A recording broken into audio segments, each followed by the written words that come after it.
Yeah, so in this video, I got some time lapse that comes after showing installation of the cladding, the vapor barrier. I had to sand and plane all these boards. They were rough side graded. So I ran them through a planer and then did multiple passes with the belt sander down to 180 grit. It was so much work, added a bunch of time to the project, but it's so beautiful. When you bring a rough planed board down to smooth sanding, it brings out a lot of the detail. And cedar is just a beautiful material. I also wanted to show you, it's like at the baseboard, I got an idea from Glenn Auerbach, his sauna build book. You can check him out over at Sauna Times. Anyway, he had a really good idea for the baseboard at the bottom in the sauna, so it'd be decay resistant. Of course, he says use pressure treated boards. I'm a little bit more organic, more granola. So I just took a cedar board and, as he suggested, cut off a 45-degree curve. And then that allows the moisture to just run down it. Vapor barrier comes down, and then I put that aluminum tape over the top of that, just overlapping a little bit. So any water that comes down would drip down the wall over that drip edge and then down the rest of the way. And it's decay resistant cedar. And then the other perk of that, which I didn't even realize, is these 45 degrees that come off. I was able to use those for the crown trim all the way around the top. I'm not sure if you can see that, but yeah. So anyway, and then I got all the trim boards covering up. I got to do the heat shields next for the stove. The stove is going to be a beast. Big old Kuma medium. It's just a beast, and so I have no doubt in my mind this is going to be really nice hot sauna when it's done. And I'm excited because you'll be able to take it anywhere. What do I have left to do? Let's see, I got the trim around the windows, and then I got to frame the outside. That's where we'll have the firewood storage. And the propane tank will be held there. We've got the propane hot water heater. We'll have the cold plunge and the cold plunge chiller. It'll all be stored back there. So it's all in one, right? You're going to have sauna, cold plunge, chiller. And if you have water close enough, it has a pump built in, so it'll pump the water right out. Or if you have a hose, that makes it even easier. But yeah, the idea is you can just have a sauna anywhere you go. My number one location I want to be first set up, it's I think of all the most beautiful places to go, but I also think about like the end of a race. Imagine running a marathon or a half marathon and getting to the end and having adventure sauna sitting right there, cold plunge set up. I wanted to be that guy, handing out beverages and shaking hands and congratulating people and connecting as many people to the traditional sauna experience as possible.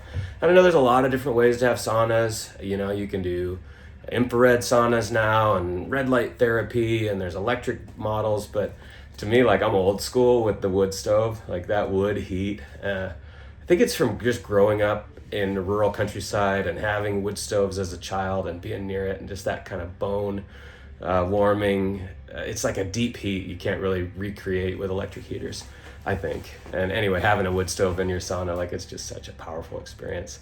And so imagine all these city folks getting done with their marathon and then having a real wood-fired, wood stove powered sauna experience at the end of that. It's really exciting. But anyway, getting there. It looks beautiful, smells beautiful, feels beautiful. Just a few more steps to go and it'll be ready. See y'all. So choose a nice dark colored Western red cedar board, run a string line down it, and cut off 45 degrees. And you can use that strip for crown molding later. The dark color is from the heartwood, that's decay resistant wood. And then we'll run a heat resistant silicone along the top, a little caulking bead. And while it's wet, take that high temp aluminum foil tape and run it across where it's just overlapping the edge a little bit. And that creates a system where when the moisture runs down the foil wall, it comes right down the face of the board. And later I caulk the board right to the floor, and then you can just mop it up to keep it clean. Planing these boards, these were rough side graded. That took a few years off my life, planing all these boards, sanding them up, working from the coarse grit to the fine grit, and then finishing off by hand. They look wonderful though.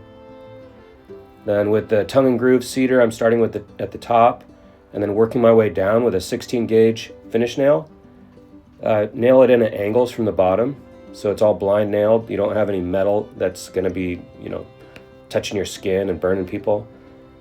Where it's going to be hidden behind benches, you can go ahead and face nail it, or I also have some finished screws that look really nice. They just punch down beneath the surface.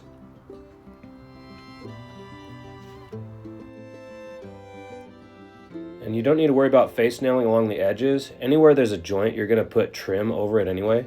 Oh, so here I put the clear cedar right where people would lean on their way out the door, and then the darker colored cedar where it's more decay resistant along the floor. Creates kind of a pattern, but I want things to be visually interesting when folks are sitting in the sauna. And I don't know, you can't help but sort the boards and put them in the right places. So whenever you get to the bottom, you want to do the last 2 boards at once, because once you put in the second to last board, the last one won't go in. So you want to fill in that last little space, do the last 2 boards at once, and then I was just face nailing all around the edge. Well, some folks would say you need to put lathings between the cedar paneling and the foil vapor barrier, but I don't know, I was reading Glenn Auerbach's book and it seems like there's multiple ways to do it, and I know cedar breathes really well.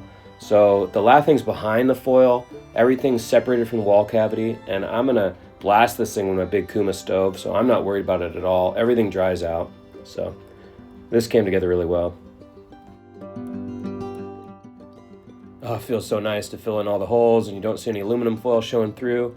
Finish things off, you cover all the face nails with a nice trim strip. I sanded these down and chose the clearest cedar that I could. And then we've got a trim around the windows, and it's always a challenge, right? You want to get that 45-degree angle really tight. I think this is the best I ever did in my life. So proud of it. Anytime you see the 45-degree match up tightly in the corners, that's somebody took pride in that work. And then this, how satisfying is that?